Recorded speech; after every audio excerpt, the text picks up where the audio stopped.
Good morning, everyone, and thank you all for being with us for our VIP Listen and Learn event today. We have the privilege of listening to Dr. Thomas Lewis Jr., who will be discussing the following topics: how to use your tax deductions to lower your tax bill, how to write off your startup costs, and what specific business taxes you may need to pay. Dr. Thomas Lewis Jr. is a graduate of Virginia Commonwealth University. Prior to the doctoral program, Dr. Lewis served in executive roles as the chief financial officer of a venture-backed mining and mineral company with operations in South Africa and Namibia, as well as the assistant director of finance controller for the city of Norfolk, Virginia. Prior to these roles, he worked at the Goldman Sachs Group, focusing on complex equity derivative solutions for a wide range of clients, and First Source Financial, monitoring the risk of a portfolio of senior debt. Dr. Lewis began his career with Ernst & Young, providing assurance and advisory services for Fortune 500 companies. So real quick, before we start, please take a note of a few things. At the top of the chat, there are a few links for the Innovation Center. Our social media handle, website, and email is posted there. Also, there's a link to a post-event survey that we would like for you to fill out at the conclusion of the presentation today. Lastly, please remember to mute your mics, and if you have any questions at any point during the presentation, please don't hesitate to put them in the chat, and then we'll address them at the end of the presentation. So without further ado, please welcome Dr. Lewis. Thank you very much. And thank you to all who are actually on this Zoom call today. This is my second VIP Listen and Learn, and they asked me to come back, and I enjoy speaking to entrepreneurs, so I was ready and able to accept the invitation. All right, so let's go ahead and with no ado and get started. What are we going to be covering today? All right, first and foremost, I'm just going to give you a general background. I understand that my target audience is entrepreneurs, people thinking about entrepreneurship. So I just want to make sure that we're all on the same page. After that, we're going to speak about specific taxes and deductions that you might want to take a look at if you're either planning on starting a business or if you currently have a small business right now. And last but not least, we'll field some questions at the end. All right. Now, I'm going to speak to you from three perspectives. First, I'm going to talk to you from the perspective of being a practitioner. I've been a licensed CPA in the Commonwealth of Virginia for over 20 years now. Second, I'm going to speak to you from the vantage point of an educator. And last but not least, I'm going to speak to you from the vantage point of also being an entrepreneur, one of which I am. So that being said, as a practitioner, there's something that I just have to get out to everyone right now. And that's really understanding the difference between bookkeeping and accounting. Bookkeeping is actually the process of recording your financial transactions for a business, the issuance of bills to customers, record keeping and receipts from clients, things of that nature, and processing of employee payroll. But accounting is really focusing on the analysis of that financial data. It's assisting entrepreneurs in making financial decisions and planning their finances. It's actually giving you an overview and actually setting up your bookkeeping and record keeping process. And last but not least is what we're talking about today. It's adjusting some of that financial data for taxes and tax reporting purposes, right? So obviously, accounting is really where the value add is. I deal with a lot of small business owners who are saying, oh, why can't I just grab QuickBooks? QuickBooks is an awesome tool, but just like any other tool, it's only as good as the person who is wielding that tool. So anyone who's thinking about starting a business, or if you are currently have a small business, it's so important that you have that total financial solution of someone who's there keeping your books and records for you on a daily, weekly basis, but that you actually seek out professional advice from an accountant on how to set these things up, what type of things that you should actually be looking for. Because at some point in time, you're going to go seek capital, whether it be from institutional investors, whether it be from banks or what have you. And your financial statements are really the story of your business. And they're going to be what these outside people are going to be looking at and making decisions about your business upon. All right. So that's my spiel as a practitioner. Now let's go ahead and get some background from an education standpoint. All right. So the US government didn't even have individual income tax up until 1913. They relied on custom and duty taxes and excise taxes, right? Now, there was a brief income tax in 1861 to 65, but that was just to fund the Civil War. It wasn't until the 16th Amendment passed in 1913 that made federal taxation of individuals constitutional. All right. So the tax laws were actually codified into the Internal Revenue Codes of 1939, 1954, and 1986. One reason why I bring this up is because as we walk through this presentation, and I do believe that the Innovation Center is going to make this presentation available to you, one thing that I want you to learn is that everything that I'm going to be talking about is documented. When it deals with taxes, taxes are governed by the Internal Revenue Code. So therefore, you can always go to irs.gov, go to that website, go to the search bar, and anything we speak about today, you're able to type in and go and verify. Trust but verify. Look at some of this information for yourself if there are any questions that you might have. All right. So in 1939, less than 6% of US citizens were taxed. However, move to 1974, and we see that more than 74% were actually taxed. And that's because the federal government runs off of our tax revenue. Now, this information comes from the Federal Budget Office, and it is for the fiscal year 2020, which runs from October 1st, 2019 to September 30th. And what I want you to see is that the revenue, i.e. the tax dollars that the US government took in, were $3.42 trillion. Out of that $3.42 trillion of revenue, 47% came from individual income taxes. The largest component was individual income taxes. The second largest component of that were from what we call payroll taxes, and those are to cover the two social insurance plans of Social Security and Medicare, but they represented 1.31 trillion or 38% of the US tax revenue. Corporate taxes only represented 6%. 6% of the total $3.42 trillion were taxes that we took in from corporations. And last but not least, the remaining 9% came from, a combination of excise taxes, custom duties, estate, and other miscellaneous sources. All right. And the bottom line that I really wanted to make here is that when we talk about who actually funds this government, there are really two tax-paying entities. All right. And those being individuals and C Corps, with individuals easily outsizing C Corps. Right. Now, what you're looking at over to the right are what we call flow-through entities. And to many of you, these entities should look very familiar. These are how your small businesses or your potential small businesses are most likely structured, either as a sole proprietorship, partnerships, S Corps, limited liability companies, or limited liability partnerships. And the reason why these are called flow-through entities, because for all intents and purposes, these are taxed as individuals. All right, so when we talk about C Corps, these are your Microsofts, your Googles. These are all the companies that are actually listed, right? For the most part, the big ones, right? And C Corps pay entity level income tax. That means those companies themselves are separate legal entities and they pay tax rates, right? All right. In 2018, the Tax Cuts and Jobs Act created a flat 21% federal income tax rate for C Corps, right? Before that point in time, C Corps were previously taxed at rates as high as 35%.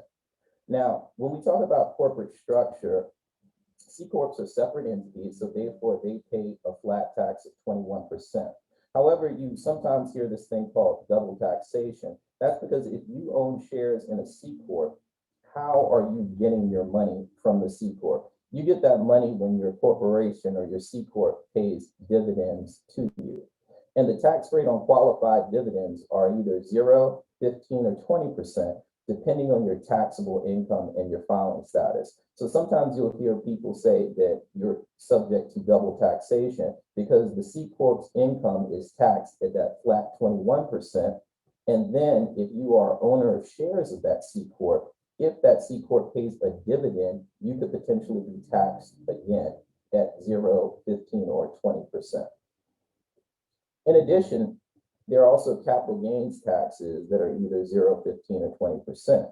A capital gains tax could necessarily affect you when you go to sell a share of that C Corp that you actually own. This is not taxed as ordinary income, as you might be taxed from your job. This is taxed at a capital gains rate. But one thing that I'd like for you to see, and that you will see as we move to the next slide, even the corporate 21% rate of income tax, or the 0, 15, or 20% that you may pay on cap gains or qualified dividends, is much less than the average person's ordinary income tax rate. So when we talk about the flow-through entities, those LLCs, those partnerships, they are actually taxed at the personal level and not entity level. So what does that mean? That means any income that is generated via a partnership or an LLC, that is shown as ordinary income to the owners of that partnership or LLC, and is therefore taxed at their ordinary rates. Now, the Tax Cut Jobs Act reduced individual income rates slightly. The top rate dropped from 37% to 39.6%. But as you can still see, that's a far cry from the 21% that is actually the corporate rate. Now, the thing about a flow-through entity, though, is that owners can actually be taxed on their income that they do not actually receive. If you own an LLC, the LLC takes in revenue, it has expenses, and at the end, if its revenue is greater than expenses, there's net income. That does not necessarily mean that you actually pull that money out of your business and you spend it. Maybe you reinvest it back in the business. Being a flow-through entity, the tax and the government sees that as income that you directly made, whether you use that income or not, and you're going to be taxed on that. All right, so what type of structure is going to be best for your business? Is it going to be a C Corp? Is it going to be one of the flow-through entities? The bottom line is that this is an individual decision. Also, something that you need to understand is that just because you start off as a sole proprietorship doesn't mean you can't change to an LLC or an S Corp, or later on either to a C Corp. So again, this is one of those things that you're really going to go seek professional advice from an accountant to help you make this decision for your business at whatever stage you are at that point in time. All right, this is something that as I speak to a lot of small business owners, fundamentally, sometimes there's a disconnect on understanding how much tax they actually pay. And again, it's not anything that's really rocket science here. How do you know how much tax that you owe? It's simply a construct of, one, your filing status. Here, I'm giving you an example of a single taxpayer. What are the different filing status? You have single, you have married filing jointly, you have married filing separately, and you have head of household. Those are the tax filing statuses, right? So here, I'm giving you the example of a single taxpayer. So it's a function of your filing status, and it's also a function of your taxable income, i.e. how much money you make.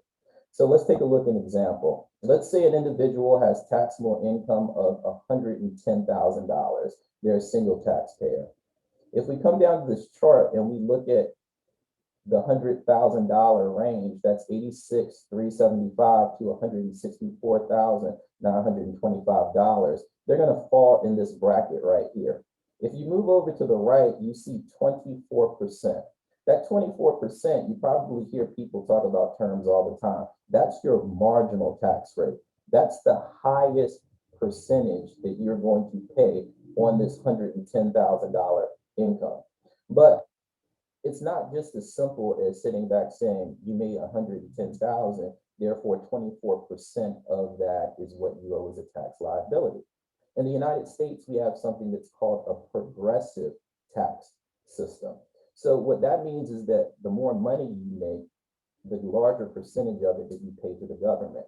So what you're actually looking at is if you come to the first bracket, it's saying that on your first $9,950 that you make, you're paying a tax rate of 10%. All right.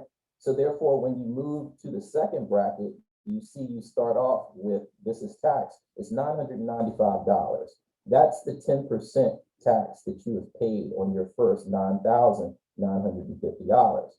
After that, you pay 12% on any excess over $9,950 up to the $40,525 mark. So as you can see, as you move up brackets, that's when your tax rate actually increases. So on a taxable income of 110,000, your tax liability, being in this bracket, is going to start off at $14,751 plus 24% on any excess over 86,000. So we take 0.24 and multiply by 110 minus 86,375, and that gives us a tax liability of $20,421. $20,421 is our tax liability if we have taxable income of $110,000. So you might be asking me, well, why did you show me this right now? It's because I wanted to show you that we didn't use any math that is outside of addition, subtraction, and multiplication. The only thing that we needed to know was we needed to understand what was our taxable liability, and we needed to understand what was our filing status as a single taxpayer, and obviously to have this table. But if you have those three things, you're able to calculate how much money you owe to the federal government at the end of the year. And another thing that I wanted to show you is that your tax liability of $20,421 is less than if you took the marginal tax rate of 24% multiplied by $110,000. All right. So no, when you hear people say, oh, I paid 37% of my income to taxes, that's not correct. Their marginal tax rate may be 37%. Just like in this example, the marginal tax rate is 24%, but they're not paying 24% of their income to the federal government. All right, and I'm going to elaborate on this. Again, if the total income in this scenario that I just gave was $175,000, the US tax code gives exclusions for certain type of income. I'm just giving an example of a $35,000 exclusion might be for municipal bonds. Municipal bonds are issued by local governments, the city of Norfolk, city of Virginia Beach, so they can build bridges, roads, tunnels. To entice people to purchase these bonds, the federal government has instituted in the tax code that interest on those type of bonds are excluded from paying taxes. All right. So if we have total income from whatever source derived, taxable as well as non-taxable income of 175, we subtract our exclusions, our gross income is 140,000. This deductions area is something that we're going to talk about in greater detail after this slide. But let's just sit back and say that you have a personal deductions that come up to be $30,000. That means that your taxable income that we used in the last slide was $110,000 per year. And we saw how we computed our tax of being $20,421. What I want to show you is that the average tax rate that we have paid is only 18.56%. That's the $20,421 of taxes that we owe divided by our taxable income. So although our marginal or the highest rate that we paid on a sliver of that 110 was 24%, our average rate was only 18.56% of our income that we actually paid to federal government in taxes.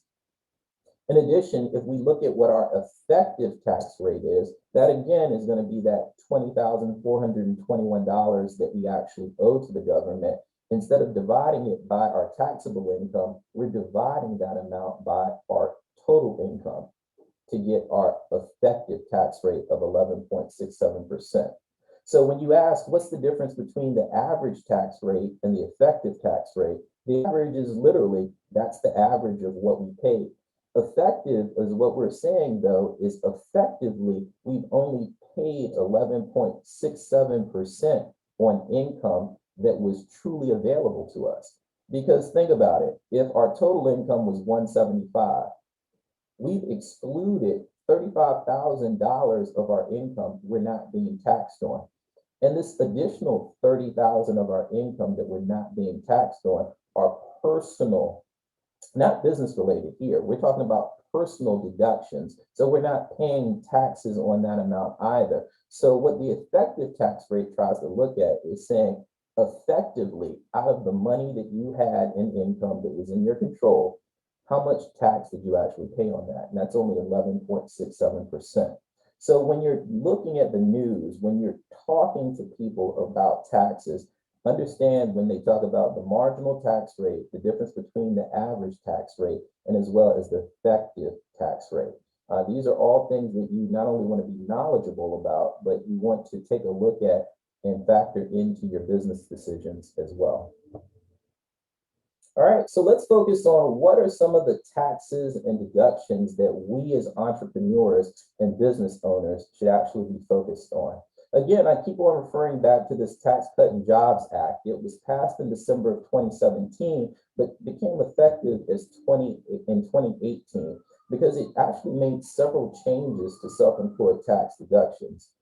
Now, again, understand that most of small business tax deductions, they're going to be more complicated than the brief overviews that I'm about to give you, but I'm going to give you a good introduction so that you can take this, and if you have any further questions, actually go to your tax provider, or if you don't have one, seek one out and sit back and say, maybe are some of these applicable to my potential business or the business that I currently have. So let's take a look at some of the most common. All right, first and foremost, payroll taxes. All right, this is something that's going to affect you whether you actually have employees or you're self-employed. Taxes, payroll taxes are your taxes paid on wages and salaries of employees and used to finance Social Security and Medicare. Social Security, or old age survivor disability insurance. Basically, that is 12.4% of your income up to $137,700 in 2020. Now, if you're an employee, you're paying half of that, 6.2%. Your employer is pulling that directly out of your check and is remitting that to the government. And your employer is actually picking up half of that as well. They're paying 6.2. So the combined amount for one employee for Social Security is going to be 12.4%. In addition, Medicare or HI, the health insurance tax, that's going to be 2.9% of your total income. And unlike Social Security, there is no income limit. So again, what does that mean? That means that if you make $137,700, that if you are an employee, 6.2% of your income is being taken. All right. And if you make $150,000 a year, you're only paying 6.2% on $137,700. That's one reason why they call Social Security a regressive tax. We saw beforehand that the federal tax structure is progressive. The more money you make, the higher the tax rate. Your Social Security tax is actually regressive, because anyone who makes over $137,700 is not paying 6.2% of their income. They're paying progressively less, all right? Because it caps out at $137,700. Although your Medicare or your health insurance tax, there's no income limit. So 2.9% of your income is actually being taken for Medicare. And again, if you're an employee, 1.5% is being taken out of your paycheck directly from you, and your employer is paying another 1.45%. So this is important whether you're self-employed with employees or if you're self-employed and it's just you. Why? Because again, the total tax here is 15.3%. It's going to be 12.4 for Social Security. It's going to be 2.9 for Medicare. Employees, if you're an employee, you're responsible for half of that, 7.65%. However, if you're self-employed, if it's just you, on your self-employment income, you are responsible for 15.3% of it all because you're not an employee. All right. So let's really take a look at how our self-employment tax is calculated. Here, if we have self-employment earnings of $100,000, 92.35% of that self-employment earnings is subject to self-employment tax. And again, as we said, you are responsible for all 15.3% of Social Security and Medicare. So therefore, a self-employed person who makes $100,000 will have to pay self-employment tax of $14,129.55. Now, again, this self-employment tax is in addition to any federal income tax that you owe. All right. If you remember, again, the largest components of the government's revenue are individual income tax. The second largest are Social Security and Medicare taxes. So on $100,000 worth of self-employment income, you're responsible to pay $14,129.55 in unemployment tax. All right, example number 2, if you make self-employment earnings of $200,000, this is when some of the income limitation comes in. So if you make self-employment earnings of $200,000, again, 92.35% of that is subject to your self-employment tax. So therefore, $184,700 is subject to self-employment tax. Now, there is no income limit on Medicare. That's 2.9%. So this whole 184,700 multiplied by 2.9% is going to be how much you owe for Medicare. However, there is an income limit on Social Security. The Social Security base wage is $137,700. So although you've made $200,000 and $184,700 is subject to self-employment tax, only $137,700 is subject to Social Security, and that's at 12.4%. So therefore, $22,431 is what this individual is subject to for self-employment tax. That's in addition to their federal tax. All right. So you might be saying, so how does it really benefit me then to be a self-employed person?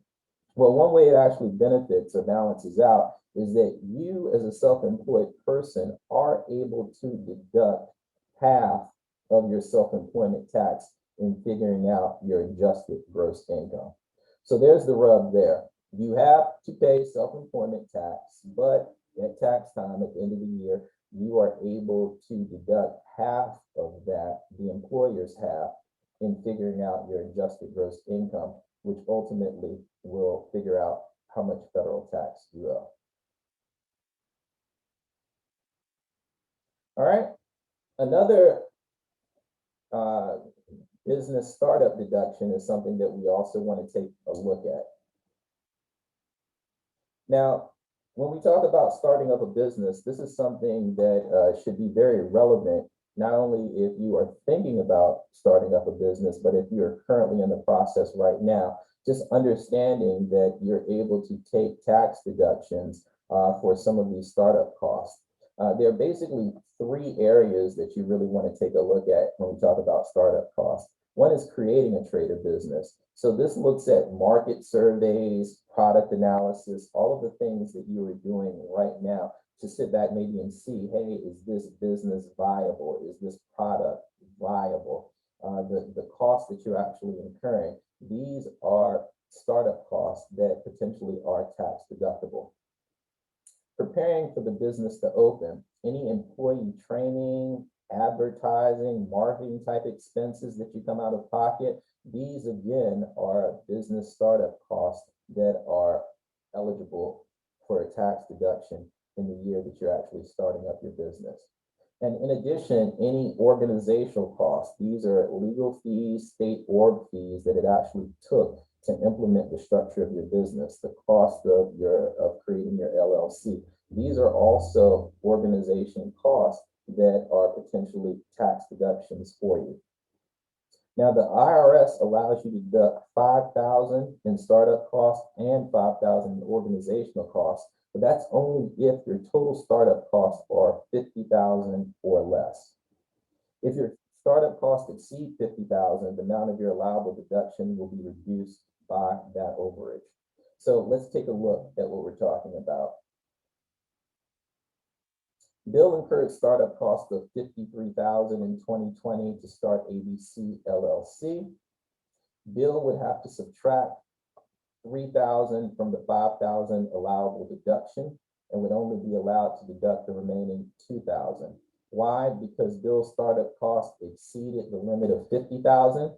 The deduction itself is $5,000, but since he exceeded the $50,000 limit, he's able to reduce the deduction by the $3,000 overage. So he would be allowed to deduct in that tax year $2,000 for business startup deductions. So if the startup costs were $56,000, Bill would not qualify for the deduction at all. So some of you might ask, okay, so what happens to those startup costs or the remaining amount, the $50,000 of those startup costs that we aren't able to deduct against our income in that year? That amount has to be amortized in equal installments over the next 15 years. So what do we mean about, what does amortization mean? Basically, it means you take $50,000, if that is the amount of startup costs that you have, you divide it by 15, and that's the amount that you are able to expense on an annual basis. If you don't want to do it annually, you take the 50,000 over 180 because that's the total number of months in 15 years, and you're able to take that expense on a monthly basis. All right. Now, it'd be best to claim the startup deduction for the tax year the business is officially open. However, let's just sit back and say that you opened a business last year, you filed your taxes in April 17th of this year. You can file an amended return within 6 months of the return's due date and include these business startup deduction if that's something that's relevant to you. And you can also amortize qualified startup and organizational costs as well. But again, this is one of those things that I would actually speak with your tax advisor before you decided to do that. And we're talking about amortizing not the $50,000, but we're talking about if you're eligible, let's just say for the $5,000 deduction. All right, this one is a big one, meals. A lot of small business owners like to take potential clients or customers out for meals. And one thing that we have seen is that in the past, you can only deduct 50% of the meal's actual cost, and that's if you actually kept those receipts for the meal. Now, 50% of the standard meal allowance if you didn't keep your receipts, but you documented the time, the place, and the business purpose. However, this deduction has been amended to temporarily allow 100% meal deductions as long as the expenses for food or beverages provided by a restaurant. All right, now this is effective for expenses incurred after 12/31/2020, and this is going to expire at the end of 2022. Now, this was a piece of legislation that was kind of a deal that was brokered in regard to the Consolidated Appropriations Act of 2021. Some people call it the Three Martini Lunch, but obviously this was something that was in the COVID relief package. And so therefore, that is why you're looking at the temporary status of this and its expiration at the end of 2022. So therefore, if you have meals in between this effective temporary date of base roughly 2021 to the end of 2022, and you are taking those business lunches and have those meals, you will be able to deduct 100% and not just the 50% that we've become accustomed to. All right. Another deduction that we're going to talk about here is this net operating loss. I'm sure a lot of you have seen in the news lately how you have these high net worth individuals who are paying little to no taxes. And a lot of people are trying to understand, well, how are they doing this? Well, basically, they're taking advantage of something that's called a net operating loss. And a net operating loss occurs when your taxable income is negative because your business expenses exceed your business income. A deduction arises when a taxpayer carries the net operating loss to a year in which the taxpayer actually has taxable income. Now, generally, net operating losses arising after 12/31/2017 have an indefinite carry forward period. That means if you had a net operating loss in 2018, you can carry that forward as far as you need to and match it against any income that you might have in preceding years. All right. So let's take a look at how that works operationally.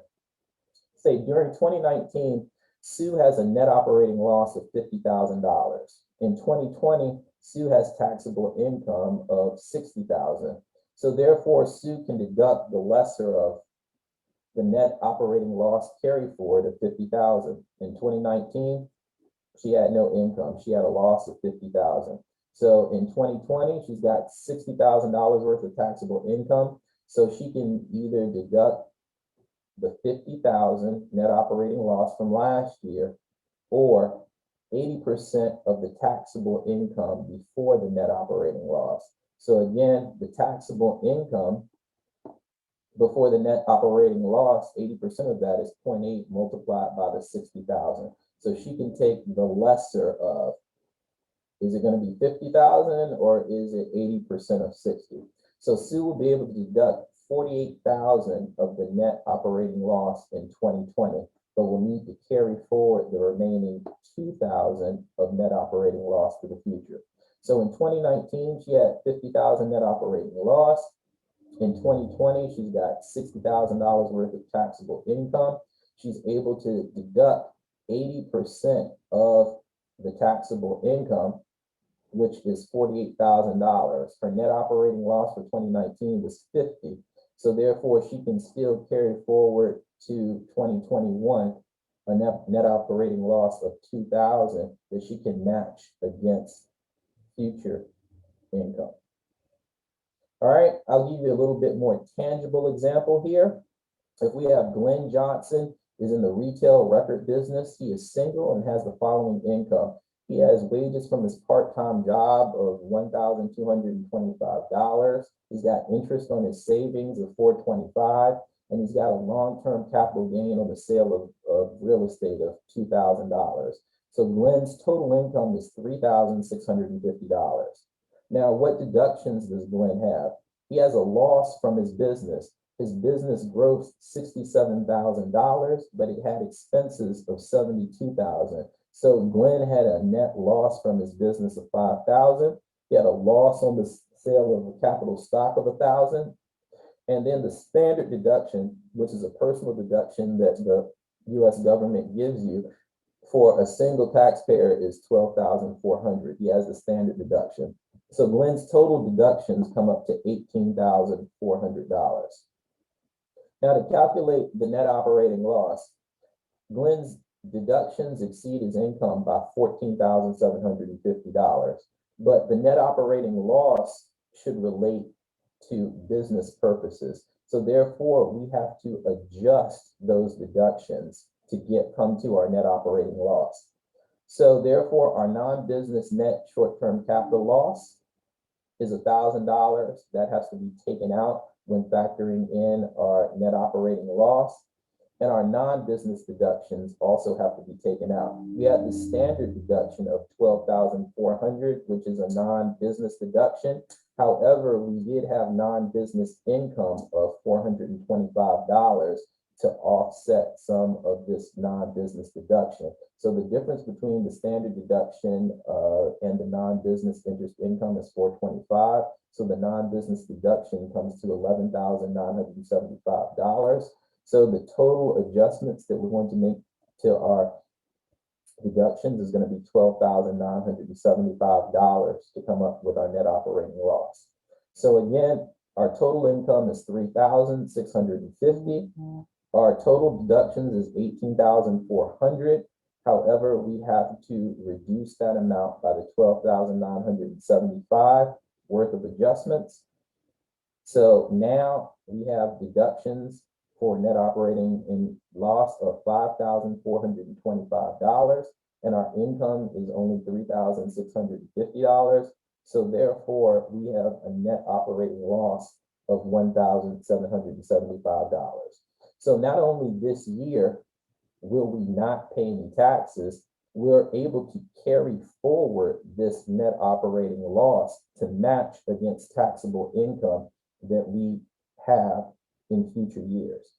So this is a very simple example, and we use very small numbers, but you can only imagine that people who are in very large businesses, if they are reporting potentially large business losses every single year, they're able to not only offset the income for that year, they're able to carry forward net operating losses into future years to offset income.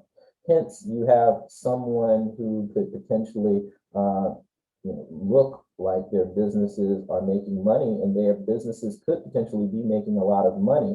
But if they have these previous net operating losses that they have that they're carrying forward, they could potentially be paying zero in taxes on an annual basis.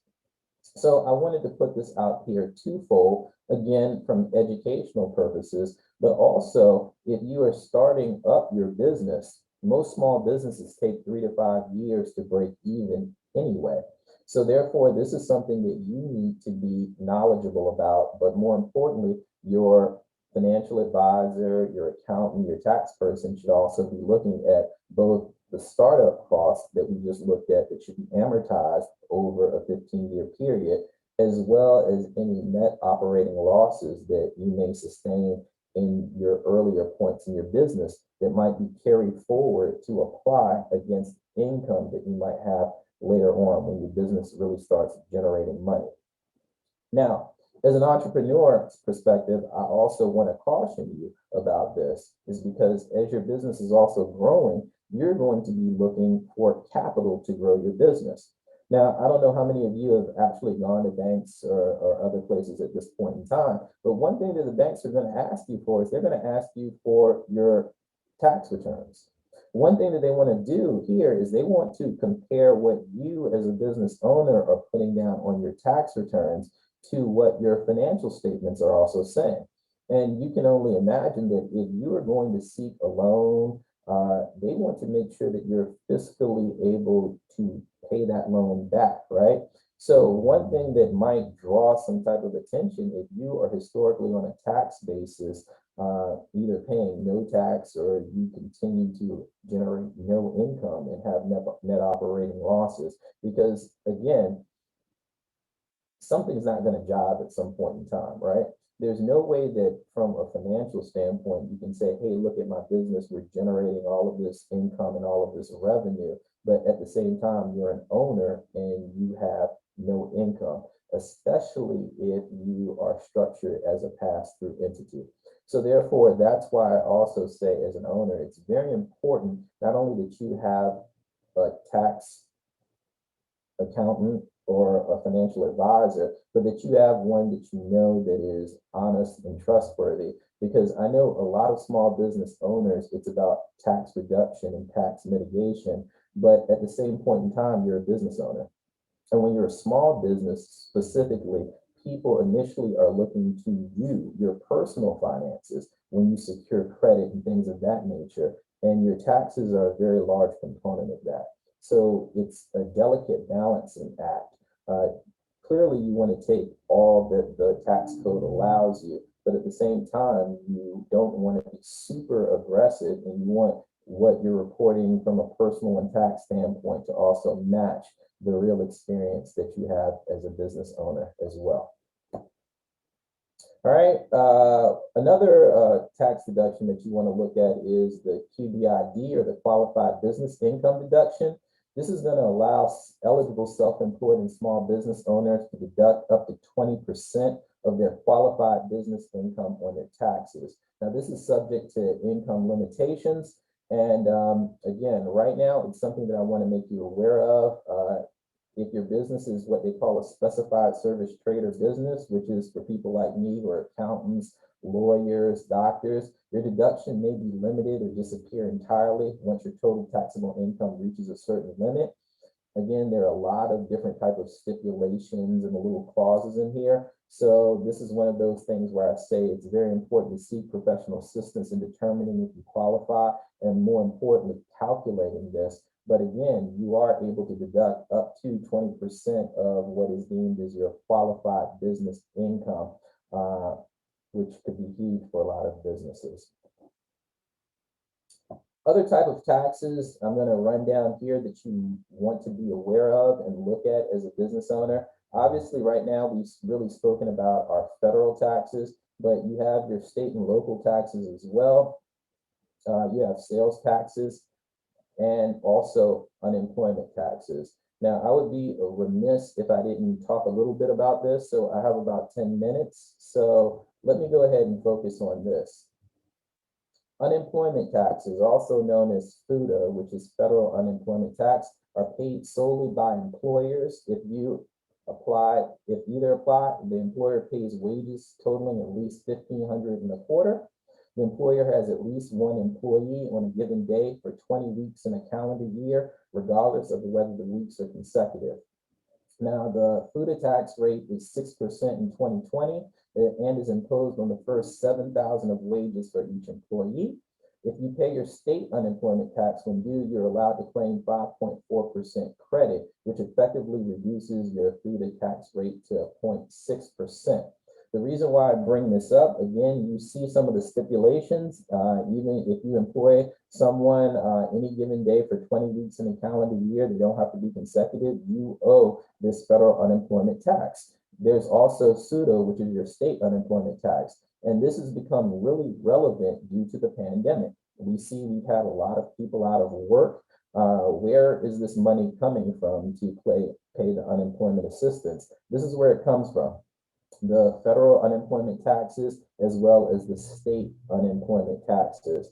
And here in Virginia, there was an article not too long ago saying that there may be a need, and obviously there's going to be a need, that they may need to raise this amount just because of the heavy use of this unemployment tax system over the last year or so due to COVID. So if you're a small business owner, you employ people, this is something that you owe, but more importantly, it's something that may be rising, or the percentage may be rising on the horizon. So it's something that I just wanted to make you aware of as well. All right, I know I covered a lot of information. Again, this presentation will be available to you, but right now I am ready to field some questions. All right, we do have a question. It is, at least from a specific professional advice, what generic advice could you give on immigrants looking to incorporate in the U.S.? I guess generically that it wouldn't, the advice that I would give an immigrant wouldn't be any different from a business or tax perspective that I would give someone that was actually here in the United States. Now, I'm not providing any type of advice on your immigration status or anything of that nature, because again, to incorporate, you're still going to need, social security number and things of that nature. But realistically, if not, so I'm not speaking to your legal status in the United States, but if you were just like any other small business owner, you would need to go to your state corporation commission, and you would need to, in essence, file based upon what corporate structure you thought was best for you. and again, go to your local area where you are and get a business license. So it would be the same type of advice that I give any U.S. legal resident. Okay, there is actually another question. For a small business owner, in your opinion, who should they contact first? A bookkeeper or an accountant? And why should they contact that person at what stage? If that makes any sense. I think, yeah, it definitely makes sense. I mean, that's one reason why I led with that slide. The first person that you should contact from a financial standpoint is going to be the accountant, right?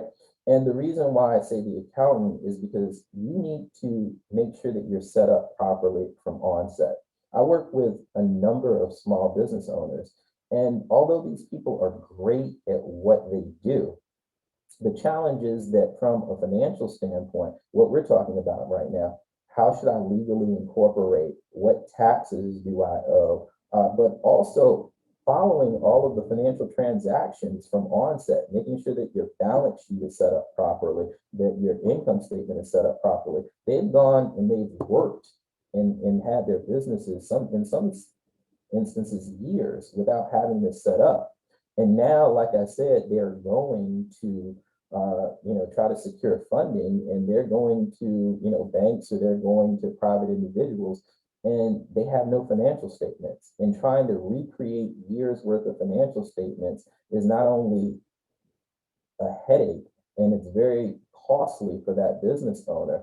When they first got started, if they had just gone and met with an accountant, the accountant, if the accountant is going to tell them, an accountant does not, for the most part, have the time. Their expertise is not necessarily going to be spent in bookkeeping. They're going to make sure that that small business owner is set up properly. They're going to make sure that that small business owner has the proper accounting software, and that the chart of accounts and things of that nature are set up properly. They may provide bookkeeping service, or they may just refer them, or they may train someone in-house that on a daily, weekly, monthly basis can then input the information into that accounting system. But trying to go to a bookkeeper first and then later on trying to move to an accountant it can be somewhat problematic, because the bookkeeper, again, even though they're not going to initially be as costly, in the long run, it's going to cost you more time, because they don't necessarily have the expertise that the accountant does to set things up from the beginning. Okay, awesome. We have another question. Is there a difference in state tax liabilities versus federal? And does this account for why people say it's hard for businesses to thrive and launch in particular states such as Illinois? Definitely. It's I'm definitely to the point that there's a difference, right? There's going to be a difference in the rates. Just like you saw the chart that I set up, those were federal income brackets and federal income tax rates, right? You go to states like California, not California, but Texas and Florida. Texas and Florida have no individual income tax, right? So that's why a lot of people go there, right? Your individual income isn't taxed at a state level there, whereas, Virginia, other states, it is going to be taxed, right? Now, at the same point in time, it's not necessarily like, oh, great, I should flock there, because anything else, they have to get revenue as well. Just like the federal government, the states, they get revenue from taxation, but they get it from different means of taxation. Whereas Virginia may have a state income tax. The Florida's real estate taxes may be higher. Florida's sales taxes may be higher. So they get their tax revenue in different ways. But definitely there could potentially be a difference, right? All right. And then, okay, now the questions are rolling in. As a small business consultant, are we required to pay FICA taxes if we hired someone to help for a one-time project or job and pay them? So essentially, are we required to pay FICA taxes if we hired a contractor? If this person is truly and falls into the realm of a contractor, right? One, it's going to be you're going to 1099 them, right? And that's the 1099 is if this person is individual contractor, it's basically something that you're going to give them and you're going to give to the IRS to sit back and say, I paid this person X amount of dollars. And if it's typically over $600, I believe, even if it's a one-off, you're going to 1099 them. And you're not responsible for any type of employment taxes because they are not an employee. They're an independent contractor. Okay, and the last question, what are some budget-friendly accounting services you recommend for new business owners? Budget-friendly accounting services. So do you mean software? Is that what we're talking about? I believe so, yeah. Yeah, well, the first thing that I would say is that you want to go and find an accountant, and depending upon your type of business, what you're actually doing, they would be able to take a look and they'd be able to assess your needs, right? Because you hit the nail on the head. Every business is different. You have service-based businesses that don't have inventory, right? Whereas you have people who actually do. If you sell shirts, if you make things, you have inventory. So your financial reporting system is going to be a little bit more robust because it's going to have to keep track of those things. If you're some type of service-based business, let's say you're, a hairdresser, right? You're going to get revenue from what you do. So they're going to be components of a financial system that you might not necessarily need in ways that you keep track. So again, I might sound like a broken record here, but it's almost like, just like your tax situation, they're going to be unique to you and your business needs. And therefore you need to go and seek professional advice on what is going to be the best for you. And obviously what's going to be more cost effective at whatever stage in business you are at that point in time.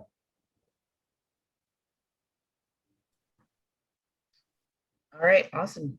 Thank you, Dr. Lewis. All right, so we would like to thank Dr. Lewis for taking the time to present this important information.